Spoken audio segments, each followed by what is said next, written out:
ज़बरवन पहाड़ियों के दामन में और झील डल के किनारे पर इस वक्त व्हील चेयर रेस हो रही है, मुनक़द हो रही है।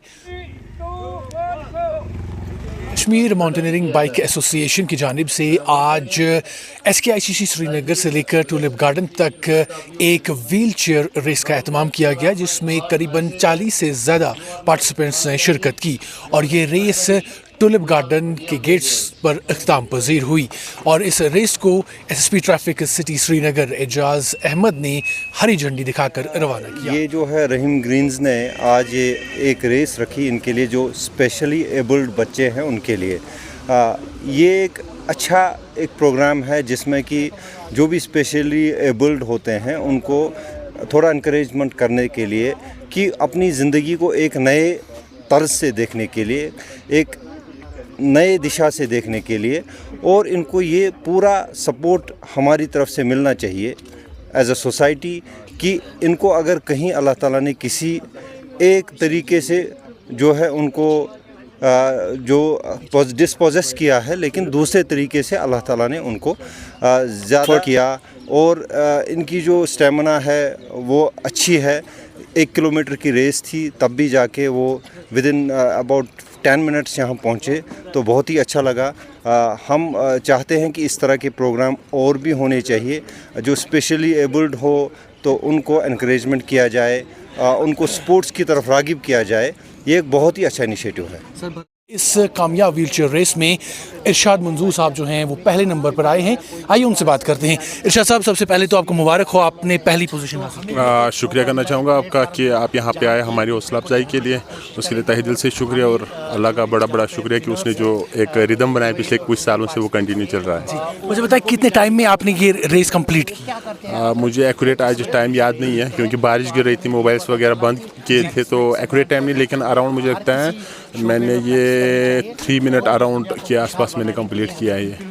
अच्छा साहब, कितने कैंडिडेट्स थे, कितने पार्टिसिपेंट्स थे आप? अराउंड मुझे लगता है 48 के करीबन हमारी रजिस्ट्रेशन हो गई थी, अराउंड 48।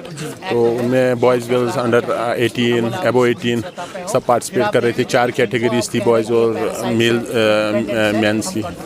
तो कितना इम्पोर्टेंट रहता है इस तरह के इवेंट्स जहां पर जो स्पेशली एबल्ड हैं उनको एक मौका मिलता है अपना टैलेंट शो करने की, अपना फिटनेस शो करने की? देखिए, कश्मीर में आप रहते हो और यहाँ पे विंटर्स जिस तरह आज भी बारिश हो रही थी, एक अलग एक मौसम था। आज पहली दफ़ा मौका मिला कि बारिश में आपको भागने का, और इस तरह के जो अलग एक एक्साइटमेंट होती है, इसके लिए मैं काफ़ी थैंक्सफुल हूँ माउंटेन एंड बाइक एसोसिएशन का। लेकिन इस तरह के इवेंट होती है और जाहिर सी बात है आपका जो mental health, early in the morning आप जाते हो वॉक्स पे, इसी तरह हम निकल जाते हैं रेस पे, तो मेंटल हेल्थ के साथ साथ फिजिकली आप फिट रहते हो, तो बहुत ही मतलब अलग एक एक्सपीरियंस करने का आज मौका मिला मुझे। बाकी लोगों को क्या मैसेज देना चाहेंगे जो आपकी तरह स्पेशली एबल्ड हैं और घर से नहीं निकल पाते? जाहिर सी बात है, मैं हर एक को कहना चाहता हूँ, और इस इवेंट में मैं काफ़ी खुश रहा क्योंकि अच्छी खासी पार्टिसिपेशन थी पर्सन विद डिसेबिलिटीज़ की, और ये एक माशरे की उस कंट्रीब्यूशन का एक ऐलान है कि अब हम भी बाहर आ रहे हैं, क्योंकि विदाउट एनी सोसाइटी ये पॉसिबल नहीं है। जिस तरह सोसाइटी आपको सपोर्ट करती है, इस तरह के इवेंट्स होते हैं और होने भी चाहिए इस तरह के इवेंट्स, ताकि पर्सन विद डिसेबिलिटीज़ को बाहर आके अपनी जो सलाहियतें हैं वो दिखाने का मौका मिले। साहब, कैसा लगा आज सर्दी में रेस की? बहुत ही अच्छा लगा क्योंकि हमें मौका ज़्यादा नहीं मिलता है बारिश में निकलने के लिए। लोग हमें बहुत मोहब्बत करते हैं, अपने घर वाले भी, कि आप बारिश में ना निकलें। लेकिन आज हमने जो बारिश में ये अलग सुबह लगभग सुबह की पहली किरण नहीं निकली थी, तो हम श्रीनगर में थे लगभग SKICC गेट पे। तो इस रेस से हमें 2-3 चीज़ें फ़ायदे मिले। एक तो ये है कि हमें आपस में जो जितने भी व्हील चेयर यूज़र्स हैं उनको जानने का मौका मिला। कोई कुपवारा से है, कोई अनंतनाग से है, बारामूला, श्रीनगर, बडगाम से है, तो हमें पहले आपस में मिलने का मौका मिला, जानने का मौका मिला। दूसरा ये है कि बहुत सारे लोग सेल्फी पॉइंट्स ऊपर ऊंचाइयों पर चढ़ते हैं, पोल पर चढ़ते हैं, या उन जगहों पर चढ़ते हैं जहाँ पे गिरने का खतरा है और कमर की या रीढ़ की हड्डी टूटने का बहुत अंदेशा रहता है। हम उनके लिए भी आज अवेयरनेस करते हैं कि आपको ये इवेंट्स नहीं करने चाहिए। ऐसे हालात में आप गिर सकते हैं। हमें 30-30 साल हो गए व्हील चेयरों पे। आप हमसे पहले मिले, हमसे मुलाकात कीजिए कि हम कैसी ज़िंदगी गुजर बसर करते हैं। तो सबसे पहले लाइफ होनी चाहिए और लाइफ के बाद दूसरों का ख्याल भी होना चाहिए।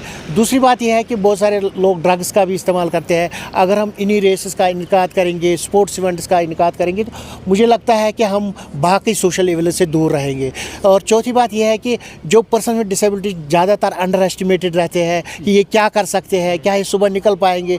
तो हमने आज आपको दिखाया कि लगभग 50 लोग सुबह यहाँ पे व्हीलचेयर पे आए थे।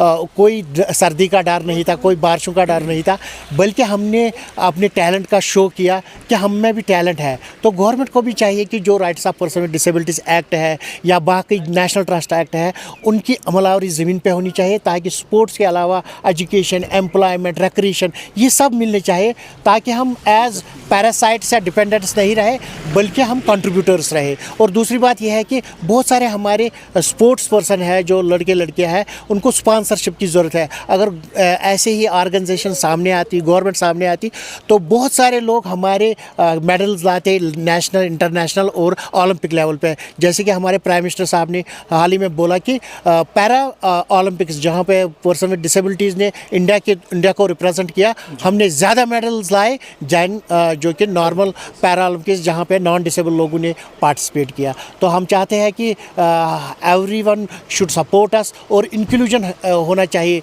हर किसी को जगह मिलनी चाहिए, कोई भी पीछे नहीं रहना चाहिए।